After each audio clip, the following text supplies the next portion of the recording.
As a child, I was sickly and morose, a feeble stripling confined to a bed. The greater world came to me primarily through the windows of my room, high in the relative safety of my family's expansive manor. The vivid flashes of light and color that entered my room via its large windows served only to heighten the anxiety and fear of the outside world I had carefully cultivated in my bed rest. With the physical world become a place of fear and tension for my weakened frame, I retreated into the solace of the written word and plumbed the deep mysteries of Nirn. While I lived many lives and learned many things in this way, one particular legend, that of Red Eagle, the king of the Reachmen, lodged itself most firmly in my mind. Though I was the scion of a family of proud Bretons, I contrived a connection between myself and the king of the Reach, Fowlin. With this lie embedded in my heart, I turned my studies to the dark arts, wishing to find a way to fulfill Red Eagle's oath, and return him to life. He would, by my machinations, rule the Reach, his flaming sword in one hand and I at the other, his trusted and beloved vizier. As I grew, my maladies passed, leaving me weak but no longer bedridden, and the largesse of my family afforded me the ability to discreetly expand my research. My peculiar eccentricities were accepted due to my rank, and the near-complete isolation of my youth. Inevitably, my studies led me to the Daedra. Late at night, in the darkness, deep within my family's manor, I would conduct ancient rituals in unfamiliar tongues, raising the foul demons and trapping them, plying them with questions. Often they would ignore my entreaties, promising me great power or wealth if only I would release them from their magical bonds. Though weak of flesh, my mind was stalwart. I resisted their honeyed words, and eventually they would accept that the only path to freedom lay in acquiescence. Again and again this story played out, and in fits and starts I collected the information I desired, but it was never enough. Slowly, their poisoned promises bore fruit, and I convinced myself that perhaps I could outsmart these oblivion-cursed souls. It was my own hubris that led me to believe I could accept their gifts and yet control the terms. How naive I was then, and how haunted I am by the truths I now know. The fear of the outside world returned tenfold. I have again taken solace in the solitude of my ancestral manse. Though I search feverishly for an escape, I know in my heart that none will rear its head. There is a darkness that lives in the roots of Nirn, and once envisaged, it can never be escaped. Volume 2. I shivered and wrapped my cloak tighter around myself, following the pointing, gnarled finger of the toothless old Reachman, his words croaking out between hearty chuckles at my discomfort. My eyes followed the path into the hills, resting finally on a distant cave entrance, barely visible through the stinging snow, and I steeled myself for the coming trek.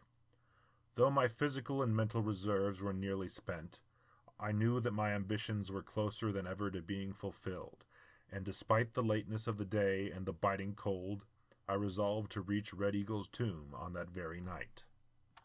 Though the powers granted to me by my Daedric benefactors are great, intestinal fortitude was not on the list, and when I reached the mouth of the cave I collapsed, exhausted. As I lay there, without even the vigor to drag myself inside, I began to hear the flittering whispers and distant horns, calling me forth to destiny. With this ghostly music in my ears, I crawled into the mouth of the cave, wrapped all that I had around my frame, and dropped into black, dreamless sleep. I awoke to the sound of birds and light, things still, as in my youth, repugnant to my senses. I retreated quickly into the darkness of the cave. I knew that my goal was below in the depths. A warm breath pulsed from the interior of the cave, drawing me inward, the thrumming horns seeming to echo from somewhere deep below. I felt a tightness in my chest as I followed these guides, hoping to soon reach my much-maligned ancestor. The traps set to dissuade intruders and grave robbers were child's play for my intellect, and ever cautious I made my way deeper into the crypt. The cave walls pressed in, and gradually the rough, rippled rock walls gave way to hewn stone and chiseled murals. My fingers traced the images, caressing Red Eagle's sword as it cut swaths through 1,000 men.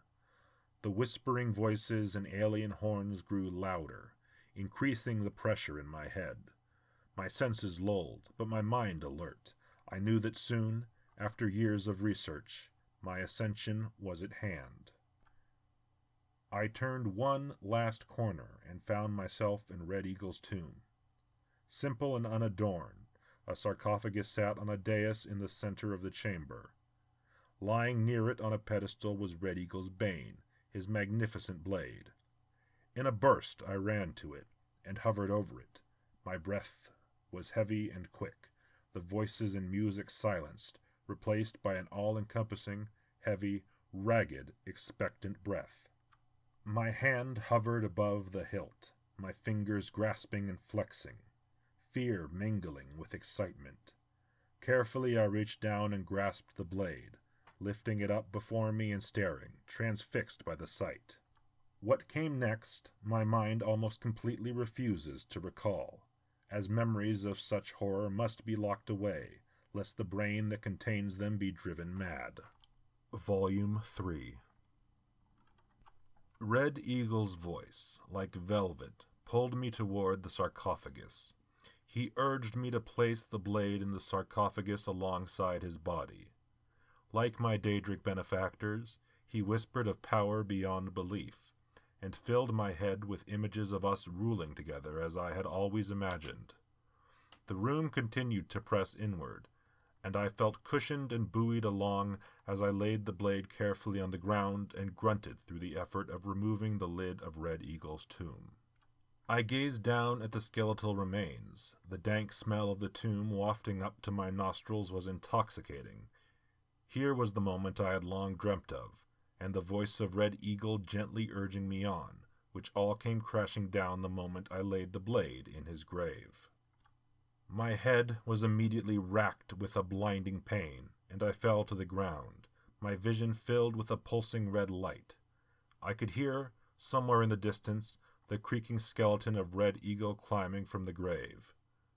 I saw visions of burning cities, my own flesh melting from the bone as I was consumed in flames. The voice of Red Eagle cackled, now in the room, and he circled behind. "Foolish child," he scratched in his inhuman voice. "You are no kin of mine." In a rush, I charged Red Eagle and managed to knock the blade from his hand, picking it up as I charged from the room, his menacing laughter turning to roars of anger. Somewhere in my rush to escape, more animal than man, I lost the blade, but must have brought it far enough to trigger some sort of mechanism, as I heard stone doors grinding shut behind me, and the pursuit of Red Eagle was cut off. And that is why I now live in fear, locked away in my study, hoping to find some way to destroy the horror I have unleashed on the world. Though trapped, at any time another man, foolish as myself, may set him free, and I pity the world when that time comes. I fear for us all.